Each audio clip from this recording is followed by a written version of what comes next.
Hi உறவுகளே, இந்த கதையின் தொடரின் பெயர் சொல்ல மறந்த காதல். இந்த கதையை எழுதி வாசிப்பது நான் உங்கள் ஜன்னத். வாங்க இப்ப கதைக்குள்ள போகலாம். இந்த விஷயத்தை தான் பிரகாஷ் நானும் உங்ககிட்ட சொல்லணும்னே இருந்தேன். நீங்களே எனக்கு சொல்லிட்டீங்க. நம்ம என்னதான் அவங்க சதித்திட்டம் தீட்டினாலும், நம்மளுக்குள்ள சண்டை முட்டுற மாதிரி அவங்க நடந்தாலோ, நம்ம ஒருத்தர் விட்டு கொடுக்காமல் இருக்கிறது தான் முக்கியம் என்று அனு சொல்லவும், ஆமா அனு, என்னைக்குமே உன்னை நான் விட்டு கொடுக்கவே மாட்டேன், நீ எனக்கு ராணி மாதிரி என்று சொல்லி அவளுடைய நெற்றியில் முத்தமிட்டு அப்படியே அவளை கட்டிப்பிடித்து கொண்டு அன்று இரவு அவர்கள் சந்தோஷமாக உறங்கினார்கள். அடுத்த நாள் காலை எப்படி அவர்களுக்கு விடிய போகிறது என்று தெரியாமலேயே அவர்கள் அந்த சந்தோஷத்திலேயே அன்று உறங்கினார்கள். பிரகாசும் அனுவும் நன்றாக உறங்கிக் கொண்டிருக்கும் பொழுது அவர்களுடைய கதவை யாரோ தட்டுவது போல தெரிந்தது. அப்பொழுது யார் இந்த நேரத்தில் கதவு தட்டுவது என்று பிரகாஷ் நினைக்கவும், அவன் உடம்பில் ஒரு துணி கூட இல்லாமல் இருக்கவும் அவனுடைய ஆடையை எடுத்து அணிந்து கொண்டு அனு என்று எழுப்பினான். அப்பொழுது, என்ன பிரகாஷ், இப்பதானே தூங்கணும், அதுக்குள்ளாட்டிமா என்று அவள் கேட்கவும், லூசு, யாரோ கதவு தட்டுறாங்க, நீ வேற ட்ரெஸ் இல்லாம படுத்திருக்க, ட்ரெஸ்ஸை எடுத்து போட்டுக்கோ, நான் யாருன்னு போய் பார்த்துட்டு வரேன் என்று சொல்லவும் அவளும் அந்த பெட்ஷீட்டை எடுத்து அவளுடைய உடல் முழுவதையும் மூடிக்கொண்டாள். இவன் எழுந்து கதவை திறந்து யார் என்று பார்க்கும்போது அங்கு அலமேலுதான் நின்று கொண்டிருந்தார். என்ன சித்தி, என்ன என்று அவன் கேட்கவும், ஒன்னில்லப்பா, எனக்கு என்னமோ உடம்பு முடியாத மாதிரி இருந்துச்சு, அதான் பக்கத்துல எதுவும் டாக்டர் இருப்பாங்களா என்று கேட்கலாம் என்றுதான் உன்னை தட்டினேன். சரி, உன்னை டிஸ்டர்ப் பண்ணிட்டேனா என்று சொல்லி கேட்கவும், அப்படியெல்லாம் இல்லை சித்தி, நான் என்னாச்சு உங்க உடம்புக்கு என்று சொல்லவும், தெரியல, சாப்பிட்டது எதுவுமே சரியில்லை, அதான் உங்ககிட்ட சொல்லணும்னு வந்தேன். உடனே அங்கிருந்த உறவுக்காரர்கள் ஒருவர் எழுந்து வந்து, என்ன அலமேலக்கா, என்ன பிரகாஷோட அறவாசல்ல நிக்கிறீங்க என்று சொல்லி கேட்கவும், பிரகாஷ அவர்கள் பார்த்து விட்டார்கள். என்ன பிள்ளைங்க தூங்கிட்டு இருக்கையில வந்து நீங்க கதவை தட்டி இருக்கீங்க, என்னைய நீங்க கூப்பிட்டு இருந்தா நான் வந்து இருப்பேன் இல்ல என்று சொல்லி கேட்கவும், இல்ல, நீங்க எல்லோருமே அசந்து தூங்கிட்டு இருந்தீங்க, டாக்டர் யாராச்சும் இருப்பாங்களான்னு உங்களுக்கு தெரியாதுல்ல, அதனாலதான் பிரகாச கேட்க வரலாம் என்று அவள் சமாளித்தாள். ஆனால் அவளுடைய எண்ணம் என்னவென்றால், பிரகாசும் அனுவும் சந்தோஷமாக இருக்கக்கூடாது என்று அவள் நினைத்தாள். ஆனால் அவர்கள் சந்தோஷமாக இருந்துவிட்டு நிம்மதியாக தூங்கினார்கள் என்று அவளுக்கு அப்பொழுது புரியவில்லை. இவர்களுடைய வாழ்க்கையில் இவள் ஏதாவது பண்ண வேண்டும் என்றே ஒரு குறிக்கோளோடு அவள் அங்கு வந்து நின்று பிரகாஷிடம் அவள் பேசிக்கொண்டிருந்தாள். அக்கா, உங்களுக்கு என்ன, சாப்பிட்டது இப்ப செரிக்கல அப்படிதானே, சரி வாங்க, நான் உங்களுக்கு சுடுதண்ணி இல்லனா சீரக தண்ணி வச்சு தரேன் என்று அவளை அங்கிருந்து அழைத்து செல்வதற்கு முற்பட்டாள். உடனே பிரகாஷை பார்த்து, தம்பி நீ போய் தூங்குப்பா, தூங்குப்பா தம்பி, அக்கா வந்து டிஸ்டர்ப் பண்ணிட்டாங்க என்று சொல்லி அங்கிருந்து அலமேலுவை அங்கிருந்து அழைத்து செல்லவுமே பிரகாஷ் அலமேலுவை பார்த்து கொண்டே இருந்தான். அவள் செல்லும் போது பிரகாஷ் அவள் ஒரு பார்வை பார்த்து விட்டு சென்றது அவனுக்கு என்னமோ போலிருந்தது. சரி, இந்த விஷயத்தை நம்ம காலையில அணுகிட்டு பேசிக்கலாம் என்று சொல்லி அவன் அறையை சாத்தி விட்டு திரும்பவும் அணுவை கட்டிப்பிடித்து கொண்டு உறங்குவதற்கு ஆரம்பித்தான். அதிகாலை பொழுது விடிந்தது. அப்பொழுது பிரகாஷ் எழுந்து தனது மனைவியான அணுவை பார்த்தான். அனு அழகாக உறங்கிக் கொண்டிருந்தாள். என் பொண்டாட்டி ரொம்ப அழகா இருக்காப்பா, எனக்கு கிடைச்ச பொண்டாட்டி மாதிரி யாருக்குமே கிடைச்சிருக்க மாட்டாங்க என்று பிரகாஷ் மனதுக்குள் நினைத்து கொண்டு அவள் அருகில் சென்று அவளுடைய முகத்தில் இருக்கும் ஒவ்வொரு பாகங்களையுமே அவன் வர்ணித்து கொண்டே இருந்தான். இது எதுவும் தெரியாமல் அப்படியே அனு உறங்கிக் கொண்டிருந்தாள். ஒரு கட்டத்தில் அணுவுக்கு முழிப்பு வரவுமே அவள் முழித்து பார்க்கவுமே பிரகாஷ் அவள் முன்பு இருக்கவுமே அப்படியே சிரித்து கொண்டே முழித்தாள்.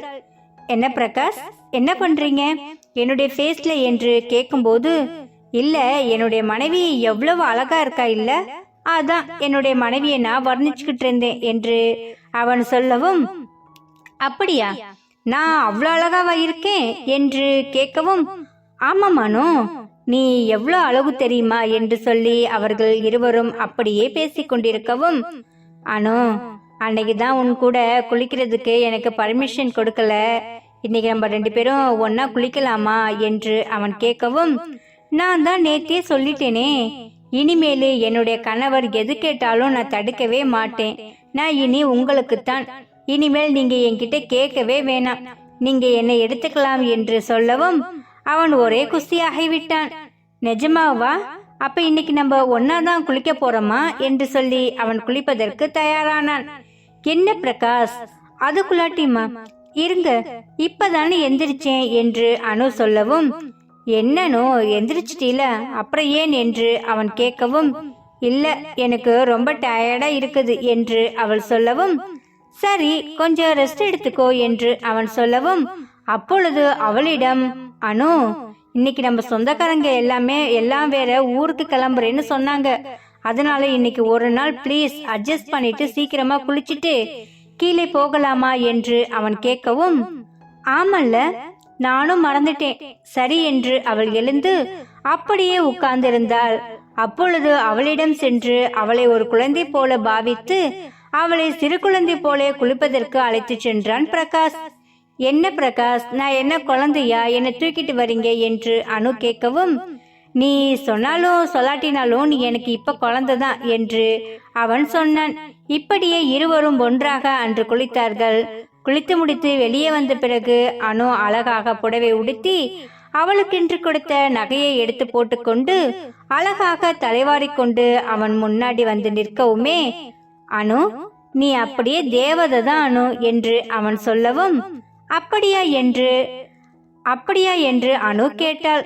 ஆமனு, என் பொண்டாட்டி என்னைக்குமே எனக்கு தேவதை என்று சொல்லவும், சரி அனுவா, கீழே எல்லோரும் நம்மளுக்காக வெயிட் பண்ணிட்டு இருப்பாங்க என்று சொல்லி இருவரும் கீழே இறங்கிய பிறகு அவர்களுக்கு உணவு தயாராக இருந்தது. அந்த உணவை அனைவரும் உட்கார்ந்து சாப்பிட்டு விட்டு அவர்கள் சொந்தக்காரர்கள் அனைவருமே அவரவர்கள் வீட்டிற்கு கிளம்புவதற்கு தயாரானார்கள். அப்பொழுது அனுவிடம் அனைவருமே புத்திமதி சொல்லி சென்றார்கள். அனு, நீ இந்த வீட்டுக்கு மருமக. பிரகாஷ் கூட பிறந்த தம்பியோ அண்ணனோ யாருமே கிடையாது. ஆனா அவன் ஒரு ஆளுதான். அவங்க அலமேலு சித்திக்கு தான் 2 பசங்க. ஆனா நீ தான் இந்த வீட்டுக்கு மூத்த மருமக. இந்த வீட்டை நீ தான் இனிமேல் நல்லபடியா வச்சுக்கணும். எந்த ஒரு குறையும் இல்லாம பிரகாஷ நீ தான் பாத்துக்கணும். அவன் அம்மா அப்பா அரவணைப்பு இல்லாம வளர்ந்த புள்ள. நீயும் அப்படிதான்ங்கிறது எங்களுக்கு தெரியும். அதனால நீங்க 2 பேருமே ஒற்றுமையா என்னைக்கும் சந்தோஷமா இருக்கணும். இதே மாதிரி ஒற்றுமையா இருந்துட்டு சீக்கிரமா எங்களுக்கு ஒரு நல்ல செய்தி சொல்லணும், சரியா என்று அவர்கள் உறவினர்கள் சொல்லவும் அவள் சிரித்துக்கொண்டே, நீங்க கவலைப்படாதீங்க சித்தி, நான் பிரகாஷ நல்லபடியா பாத்துக்கிறேன். நீங்க சந்தோஷமா போயிட்டு வாங்க, அடிக்கடி வந்துட்டு போங்க எங்க வீட்டுக்கு என்று அவள் சொல்லவும், கண்டிப்பா நான் உங்க வீட்டுக்கு அடிக்கடி வரேன் என்று சொல்லவும் அவர்கள் அனைவரும் அங்கிருந்து கிளம்புவதற்கு முற்பட்டார்கள். அப்பொழுது அலமேலு அங்கு வந்தாள். அனு பேசிக்கொண்டிருந்த அனைத்தையுமே நின்று கேட்டாள். என்னது, இந்த வீட்டுக்கு மூத்த மருமகளா? அது சரி, நானே அவளை எப்படிடா துரத்தலான்னு பாத்துட்டு இருக்கேன். இந்த உறவுக்காரவங்க சும்மா இல்லாம அவளை கொஞ்சம் உசுப்பேத்தி விட்டுட்டு தான் போறாங்க. சும்மாவே அவ என்ன ஆட்டம் ஆடுவா, எனக்கு பயமா இருக்கு. இப்ப வேற மூத்த மருமகன்னு சொல்லி ஒரு பொசிஷனை வேற கொடுத்துட்டு போறாங்க. இவ என்ன ஆட்டம் ஆட போறாளோ யாருக்கு தெரியும் என்று அவள் மனதில் நினைத்து கொண்டு, அப்பொழுது அவர்கள் உறவுக்காரர்கள் அங்கு அலமேலு நிற்பதை பார்த்ததுமே, என்ன அலமேலக்கா அங்கேயே நின்னுட்டு இருக்கீங்க, உள்ள வாங்க, நாங்களும் உங்களுக்காக வெயிட் பண்ணிட்டு இருக்கோம்.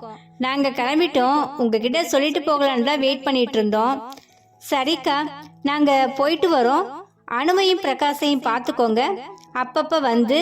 சரிக்கா, நாங்க போயிட்டு உங்களுக்கு போன் பண்றோம், சரியா என்று அவர்கள் சொல்லவும் அனைவரும் அங்கிருந்து சென்றார்கள். கல்யாண கோலம் கண்ட அந்த வீடு இப்ப அனைவரும் செல்லவுமே ஒரே அமைதியாக இருந்தது. அப்பொழுது அலமேலு, என்ன பிரகாஷ், அப்புறம் கல்யாணம் நல்லபடியா முடிஞ்சிடுச்சு, எப்ப ஆபீஸ் போற என்று சொல்லி கேட்கவும், சித்தி நான் நாளையிலிருந்து ஆபீஸ்க்கு போவேன். ஏன்னா இன்னைக்கு கொஞ்சம் உடம்பு டயர்டா இருக்கு.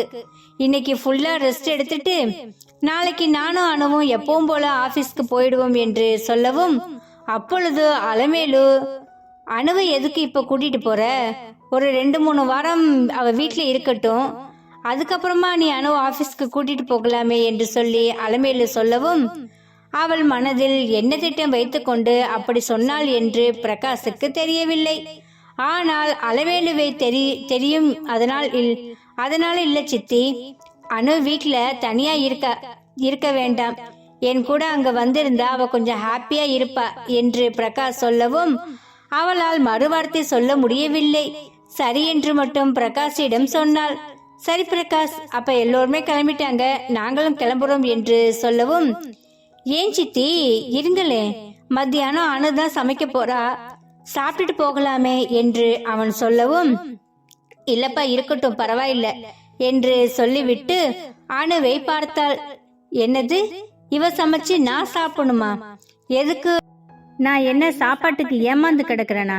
என் வீட்டுக்கு போனா நான் தாராளமா ஆளுங்க சமைச்சு வச்சிருப்பாங்க, சாப்பிடுவேன். இவ சமைச்சு நான் சாப்பிடணும் என்ன தலையெழுத்தா என்று அவள் முணங்கி கொண்டே இருந்தாள். அப்பொழுது அலமேலுவின் வீட்டுக்காரர், என்ன அலமேலு, ஏன் இப்படி எல்லாம் நீ பேசுற? வர வர உன்னுடைய போக்கே சரியில்லை. பிரகாஷுக்கு நீயும் தானே ஒரு நல்ல பொண்ணா பார்த்து கல்யாணம் பண்ணணும்னு ஆசைப்பட்ட. அதனால அவனுக்கு ஏத்த மாதிரி ஒரு நல்ல பொண்ணு அமைஞ்சிருக்கு. அப்புறம் எதுக்கு நீ இந்த மாதிரி எல்லாம் மூஞ்ச வச்சுக்கிட்டு இருக்க என்று அவர் கேட்கவும் அலமேலு, இது ஒண்ணு நான் பார்த்த பொண்ணு கிடையாது என்று அவள் சொல்லவும் யாரு பார்த்த பொண்ணா இருந்தா என்ன, நம்ம பிரகாஷுக்கு ஏத்த மாதிரி இருந்தா போதாதா? அதுக்கு ஏன் இந்த மாதிரி வெடுக்கு வெடுக்குன்னு பேசிட்டு இருக்க? சரி, நீ இங்க இருந்தா இப்படிதான் இருப்பேன்னு எனக்கு நல்லா தெரிஞ்சிருச்சு. சரி வா நம்ம வீட்டுக்கு போகலாம் என்று அவர் சொல்லவும் பிரகாஷிடம், தம்பி நான் வீட்டுக்கு கிளம்புறேன்ப்பா, சரிங்களா? நீங்க 2 பேரும் ஒரு நாளைக்கு நம்ம வீட்டுக்கு விருந்துக்கு வாங்க. அது ஆபீஸ்க்கு போறதுக்கு முன்னாடி வந்தா கொஞ்சம் நல்லா இருக்கும் என்று அவர் சொல்லவும் இல்ல சித்தப்பா, ஆபீஸ்க்கு நான் நாளைக்கு கண்டிப்பா போய் தான் ஆகணும். வர சண்டே வேணா நானும் அனுவும் உங்க வீட்டுக்கு வரோம் என்று பிரகாஷ் சொல்லவும் சரிப்பா சந்தோஷம், அப்ப நான் கிளம்புறேன் என்று அவர் சொல்லவும் உடனே அலமேலும் சரி நான் போயிட்டு வரேன் என்று பிரகாஷிடம் சொல்லிவிட்டு நானும் வரேன் என்று அனுவிடம் மூஞ்சை காமிப்பது போல காமித்து விட்டு அங்கிருந்து அவர்கள் இருவரும் சென்றார்கள். அவர்கள் இருவரும் சென்ற பிறகு அனுபாப்பாவும் பிரகாஷும் அங்கு இருக்கும் சோபாவில் வந்து அமரவும் பிரகாஷ், வீடே வெறிச்சோடு போயிடுச்சுல்ல, எனக்கு என்னமோ எல்லோரும் போனது நினைக்கும் போது கஷ்டமா இருக்கு என்று சொல்லி அவர்கள் இருவரும் பேசிக்கொண்டிருக்கும் பொழுது ஏன் கஷ்டப்படுறீங்க? அப்படியெல்லாம் கஷ்டப்படக்கூடாது என்று சொல்லி ஒரு குரல் கேட்கவும் திரும்பி பார்க்கவும் அங்கு கனகவள்ளியும் சுந்தரேசனும் வந்து நின்று கொண்டிருந்தார்கள். உடனே அவர்களை பார்க்கவுமே அனு, மாமா, அத்தை என்று சொல்லி அவர்களை ஓடி போய் கட்டிப்பிடித்துக் கொள்ளவும் என்னம்மா அனு, எல்லாரும் போயிட்டாங்களேன்னு ஃபீல் பண்ணிட்டு இருந்தியா? அதான் நான் வந்துட்டல, நீ கவலைப்படாதம்மா என்று சொல்லி மாமாவும் அத்தையும் அனுவிடம் பேசிக் கொண்டிருக்கவும் உடனே பிரகாஷை பார்த்து என்ன தம்பி எப்படி இருக்கீங்க, நல்லா இருக்கீங்களா என்று சொல்லி அவர்கள் கேட்கவும் நான் நல்லா இருக்கேன் சித்தப்பா, நீங்க நல்லா இருக்கீங்களா சித்தப்பா சித்தி என்று அவன் கேட்கவும் நாங்க நல்லா இருக்கோம்பா, உங்ககிட்ட ஒரு முக்கியமான விஷயம் சொல்றதுக்காக தான் நாங்க வந்தோம் என்று சுந்தரேசன் சொல்லவும் சொல்லுங்க சித்தப்பா என்ன விஷயம் என்று பிரகாஷ் கேட்கவும் ஒன்னும் இல்ல, இன்னைக்கு உங்களை அனுவையும் வீட்டுக்கு கூட்டிட்டு போயிட்டு விருந்து கொடுக்கலான்னு நாங்க முடிவு பண்ணியிருக்கோம். அதனாலதான் நேரா வந்து உங்களை கையோட கூட்டிட்டு போகலான்னு வந்தோம். நாங்க வந்ததும் நல்லதா போச்சு. இங்கதான் இன்னைக்கு யாரும் இல்லையே, நீங்க 2 பேரும் கையோட கிளம்பி எங்க கூட வாங்க, அங்க விருந்தெல்லாம் சாப்பிட்டுட்டு ஈவினிங் நீங்க வீட்டுக்கு வரலாம் என்று சித்தி சொல்லவும் அனுவை பிரகாஷ் பார்த்தான். உடனே அனுவும் பார்த்தாள். சரி என்பது போல இருவரும் முகம் இருக்கவும் இருவருமே ஒன்றாக சரி நாங்க வருகிறோம் என்று சொல்லவும் இவர்கள் இருவரும் கோரஸாக சொல்லவுமே சுந்தரேசனுக்கும் கனகவள்ளிக்கும் மிகவும் சந்தோஷமாகிவிட்டது. அப்படியே அன்று சுந்தரேசன் வீட்டிற்கு இருவருமே செல்லவுமே அங்கு இவர்களுக்கு தடபுடலாக விருந்து உபசரிப்பு நடந்து கொண்டிருந்தது. இது அனைத்தையுமே சுந்தரேசனும் கனகவள்ளியும் இவர்கள் அமர்ந்து சாப்பிடுவதை பார்த்து அவர்கள் அன்று மகிழ்ச்சியில் இருந்தார்கள். மாமா, அத்தை, நீங்களும் வாங்க, எங்க கூட நீங்களும் உட்கார்ந்து சாப்பிடுங்க என்று அனு சொல்லவும் இல்லம்மா பரவாயில்ல இருக்கட்டும் என்று அவர்கள் சொன்னார்கள். இருக்கட்டும் மாமா, நீங்களும் வாங்க. ஆமா, நான் வந்ததுமே கேட்கணும்னு இருந்தேன், கார்த்திக் எங்க என்று அனு கேட்கவும் பிரகாசம் உடனே ஆமா கார்த்திக் எங்க என்று அவன் கேட்டான். அவன் வேலைக்கு போயிருக்கான், இப்ப வந்துருவான் என்று சுந்தரேசன் சொல்லி வாயை மூடவும் அங்கு கார்த்திக் வந்து நின்றான். அனு, பிரகாஷ் எப்ப வந்தீங்க என்று சொல்லி கேட்கவும் நாங்க காலையிலே வந்துட்டோம், உன்னதான் இப்ப கேட்டுட்டு இருந்தோம், நீயே வந்துட்ட என்று சொல்லவும் கொஞ்சம் ஆபீஸ்ல சின்ன வேலை, அதனாலதான் போயிருந்தேன் என்று சொல்லிவிட்டு அவனும் அங்கு வந்து அமர்ந்து பேசிக் கொண்டிருக்கவும் உடனே அனு, போய் கை கால் மூஞ்சி கழுவிட்டு நீயும் வா, நம்ம எல்லோரும் ஒன்னாவே உட்கார்ந்து சாப்பிடலாம் என்று அனு சொல்லவும் சரி என்று உடனே அவன் கை காலை அலம்பி விட்டு வந்து அனைவரும் ஒன்றாக அங்கு அமர்ந்து சாப்பிட்டார்கள். அதை பார்த்து கொண்டிருக்கவும் சுந்தரேசனும் கனகவள்ளியும் ரொம்ப சந்தோஷமாகிவிட்டது. இப்படி ஒரு சந்தோஷமான, நிறைவான, ஒரு நிம்மதியான ஒரு சந்தோஷத்தை அவர்கள் வாழ்க்கையில் நடந்திருப்பது இதுவே முதல் தடவை என்பதால் அங்கு அவர்கள் வீட்டில் சந்தோஷம், கோலாகலம் களை கட்டியது. உடனே சுந்தரேசன் பிரகாஷிடம், தம்பி, நாங்க ஒரு 2-3 நாள் கழிச்சு கார்த்திக் லவ் பண்ற பொண்ணு வீட்டுக்கு பேசலான்னு சொல்லி போறோம். நீங்களும் அனுபாப்பாவும் வந்தா கொஞ்சம் நல்லா இருக்குமே என்று அவர் சொல்லவும், சரி சித்தப்பா, கார்த்திக் எனக்கு தம்பி முறைதான். என் தம்பிக்கு பொண்ணு பார்க்க நான் வரமாட்டேனா?